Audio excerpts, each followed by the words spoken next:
action. I'm giving you the tools, right? I'm giving you the sandbox. I'm setting the table for you, but it's up to you to decide what you want to eat. Master Chief is human. He's not a machine. He's not a set of armor with a big weapon. He's a human with resilience and courage. You know, and I was so looking forward to this moment because for Master Chief, you know, the stoic soldier, the man of few words, all that. But there was this progression, you know, in terms of his emotional side, even through the first 3 games. But this was going to be the great leap.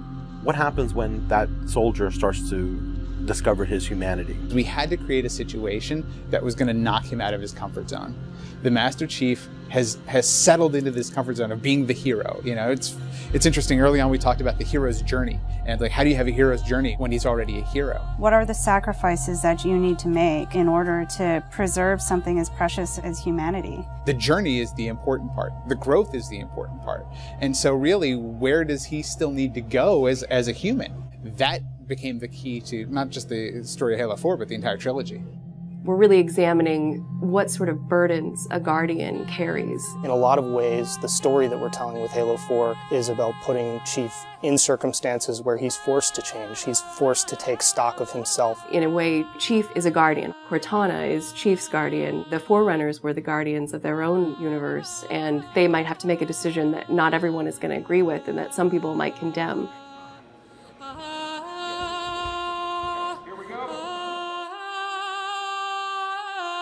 It's almost like you're a little kid and you're just playing make-believe again. So you imagine everything. The table's here. The plinth for Cortana is here. There's a window here. Ready, go.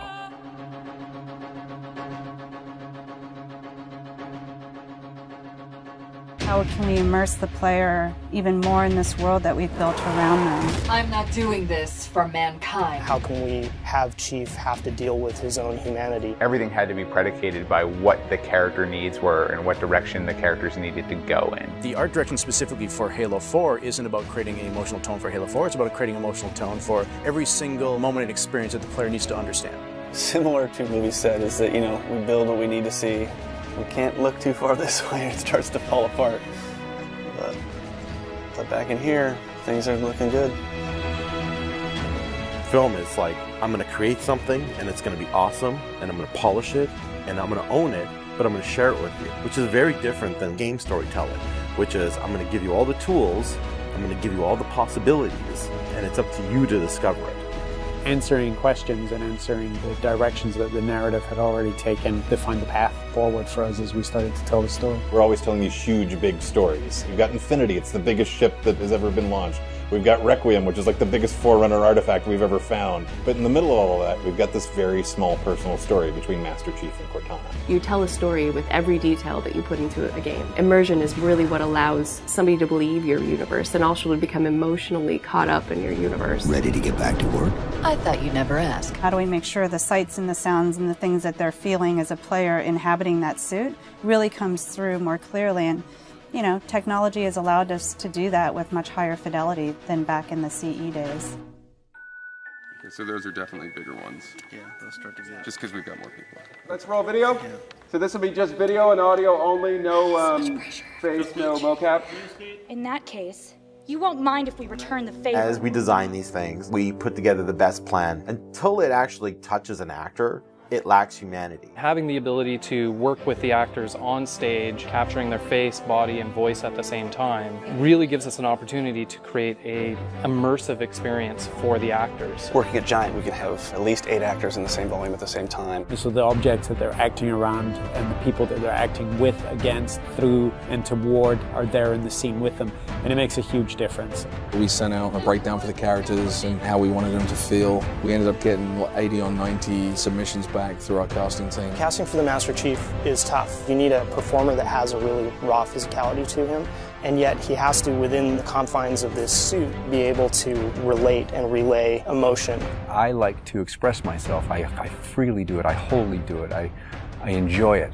And so pulling back on all of those instincts is what's required to play him. Imagine that translating to a 3D model with huge armor and making sure the personality of Chief's movement comes through that armor was really critical. And that really came down to Bruce's acting, his physical stature, and really his physicality as he went through all of the performance. You'll never see his face or hear his voice, but all of the other actors that are playing off of him have received so much from him in their performances, and I think that they would all agree with that.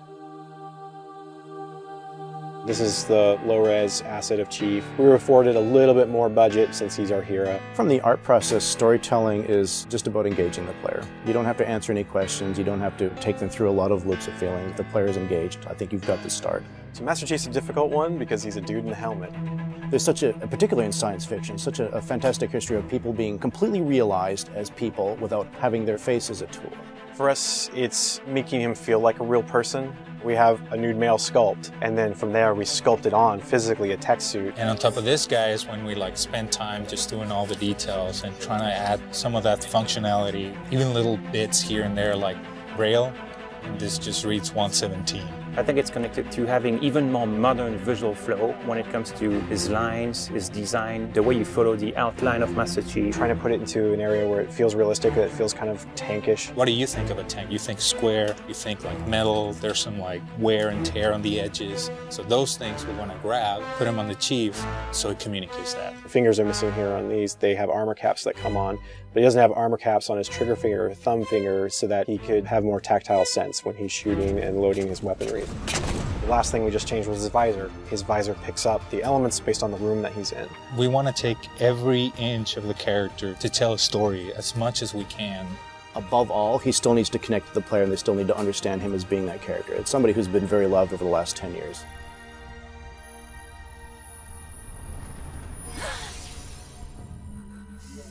The irony here, right, is that we have a character who's not human at all in Cortana. I was put into service 8 years ago. She is the most human character that we have in the story. Right? She's struggling with her own mortality. AIs deteriorate after 7, Chief. That's something that everybody struggles with. That's the most, human it gets. If we can just get back to Earth and find Halsey, she can fix this. Everyone has to figure out what it means to die.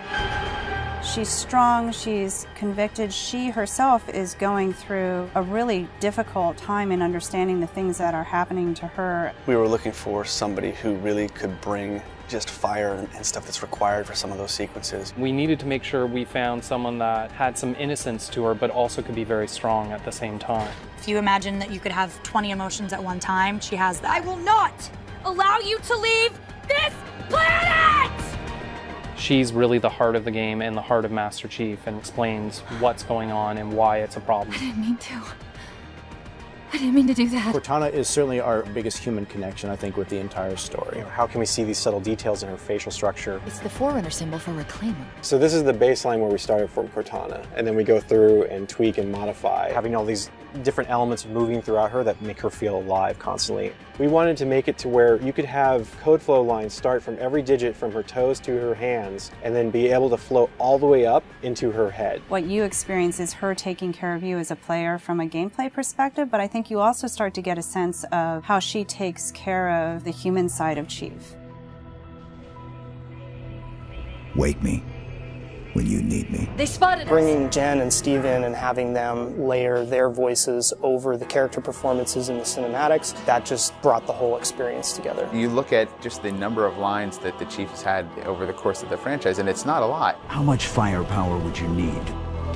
And yet people will immediately call you out on the Master Chief's voice being something very distinctive and important to them. The funny thing is that they've had this off-screen chemistry because they didn't actually meet until last year. Not only is this the first time they've ever sat together on a panel, this is the first time they've ever been in the same room or even met. So seeing them meet and seeing them have that chemistry in real life and seeing how they acted together in scenes just felt like we just missed this opportunity for all these years to actually get them together and get something even more memorable and more exciting out of them. From the beginning, they were great choices for those characters. Steve has this very stoic personality that comes through in his few words. The same way Jen's voice is confident and it's strong, but it can also be playful.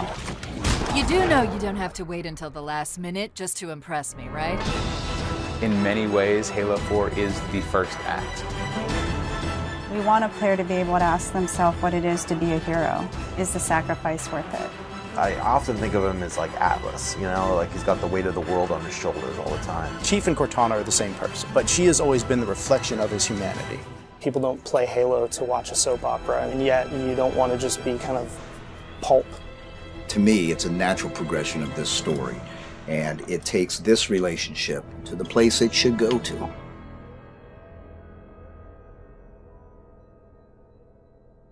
Don't make a girl a promise you can't keep.